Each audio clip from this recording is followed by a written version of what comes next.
નમસ્કાર ખેડૂત મિત્રો. ખેડૂત પાઠશાળામાંથી હું જિગ્નેશ અડિયા તમારું હાર્દિક સ્વાગત કરું છું.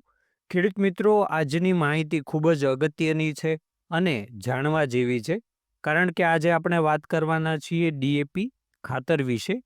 કેમ કે આપણે પાયામાં ડીએપી ખાતરનો વધારે પડતો ઉપયોગ કરતા હોઈએ છીએ, એના કારણે જમીનમાં ઘણા બધા પ્રશ્નો જોવા મળતા હોય છે અને ખેડૂતોને ઘણું નુકસાન થતું હોય છે. તો કઈ રીતના ડીએપી ખાતર નુકસાન કરે છે અને કઈ રીતે આપણે એનાથી બચી શકીએ, એના વિશેની સંપૂર્ણ માહિતી આપણે આ વિડીયો થકી લેવાના છીએ. તો આપણી સાથે છેલ્લે સુધી જોડાઈ રહેજો અને જો ચેનલ પર નવા હોય તો આપણી ચેનલને સબસ્ક્રાઈબ પણ કરી દેજો. ખેડૂત મિત્રો, સૌથી પહેલાં વાત કરીએ તો ડીએપીમાં 18% નાઇટ્રોજન અને 46% ફોસ્ફરસ હોય છે અને ફોસ્ફરસનું કામ શરૂઆતની અવસ્થામાં મૂળના વિકાસ કરવાનું હોય છે. એટલા માટે આપણે બને ત્યાં સુધી ડીએપી ખાતરનો પાયામાં ઉપયોગ કરતા હોઈએ છીએ. એના કારણે શરૂઆતમાં આપણને પરિણામ ખૂબ સારા મળે છે, કેમ કે ડીએપી ખાતરમાં જે ફોસ્ફરસ હોય છે એ તાત્કાલિક છોડને મળતો હોય છે, પણ આગળ જતાં એ કંઈક ને કંઈક રીતે જમીનની ફળદ્રુપતામાં ઘટાડો કરે છે અને આપણી જમીન બગડે છે. ખેડૂત મિત્રો, આપણે જેટલા પણ ફોસ્ફરસયુક્ત ખાતરનો ઉપયોગ કરીએ છીએ, જેમ કે ડીએપી છે, સિંગલ સુપર ફોસ્ફેટ છે, તો એમાંથી 30થી 60% જેટલો ફોસ્ફરસ જ આપણા છોડને મળતો હોય છે અને જે બાકીનો ફોસ્ફરસ વધે છે એ બીજા જેમ કે કેલ્શિયમ છે અથવા લોહ તત્વ છે એની સાથે મળીને અદ્રાવ્ય થઈ જતો હોય છે, જેના કારણે એ છોડને મળતો નથી. એટલે આપણે જેટલું પણ ખાતર વાપરીએ છીએ એમાંથી 30થી 40%નો બગાડ થતો હોય છે અને આ જે જમા થાય છે એના કારણે આપણા જમીનની પીએચ વધતી જાય છે અને અમુક પોષક તત્વો મળતા નથી. હવે જો જમીનની પીએચ આપણે 5.5 એટલે 5.5થી 7ની વચ્ચે હોય તો છોડને બધા પોષક તત્વો સામાન્ય રીતે મળી રહેતા હોય છે, પણ જેમ જેમ જમીનની પીએચ વધતી જાય છે ત્યાર પછી ડીએપીનું કામ ઓછું થઈ જાય છે, કેમ કે છોડને પૂરતા પ્રમાણમાં ફોસ્ફરસ મળતો નથી.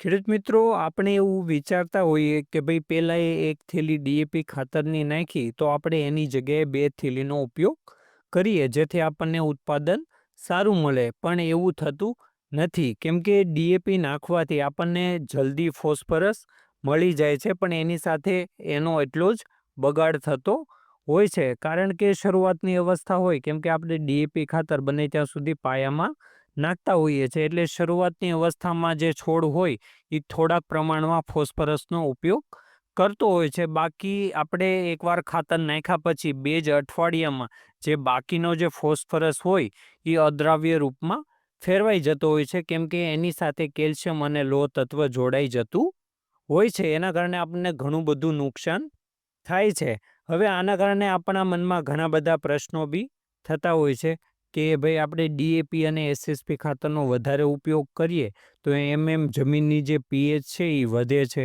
જમીનની ફળદ્રુપતામાં ઘટાડો થાય છે અને આપણને ઉત્પાદન ઓછું મળે છે.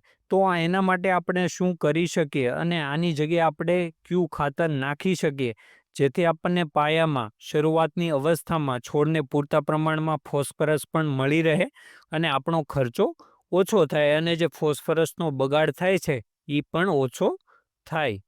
ખેડૂત મિત્રો, તો આ બધા પ્રશ્નોનું નિરાકરણ માટે તમે ડીએપી ખાતર અથવા સિંગલ સુપર ફોસ્ફેટની જગ્યાએ તમે નિફો એટલે કે પ્રોમ ખાતરનો ઉપયોગ કરી શકો છો, કે જેમાં ફોસ્ફરસનું પ્રમાણ 8થી 10% અને અમુક ટકા નાઇટ્રોજન અને તમને ઓર્ગેનિક કાર્બન વધારે પ્રમાણમાં મળી રહે છે અને આ એક ઓર્ગેનિક ખાતર છે.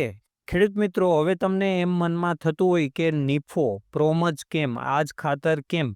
કારણ કે આમાં ફોસ્ફરસની સાથે સાથે તમને ઓર્ગેનિક કાર્બન પણ મળે છે, જેને અત્યારે આપણી જમીનમાં ખાસ જરૂર છે, કેમ કે આના કારણે જમીનમાં જે જરૂરી એવા પોષક તત્વો અને જરૂરી એવા જે બેક્ટેરિયા હોય છે એનું પ્રમાણ વધે છે, જેથી જે અમુક ટકા જે અદ્રાવ્ય રૂપમાં ફોસ્ફરસ હોય છે એ છોડને મળી રહેતો હોય છે. એટલે આપણે વધારે પ્રમાણમાં ફોસ્ફરસવાળા ખાતર નાખવાની જરૂર પડતી નથી, કેમ કે આપણી જમીનમાં એટલો ફોસ્ફરસ અદ્રાવ્ય રૂપમાં રહેલો છે, તો એને જે દ્રાવ્ય રૂપમાં ફેરવે છે અને એની સાથે સાથે જે જમીનની ફળદ્રુપતા છે એમાં વધારો કરે છે, પાણી સંગ્રહ કરવાની શક્તિ છે એમાં વધારો કરે છે અને જમીનમાં સુધારો થાય છે.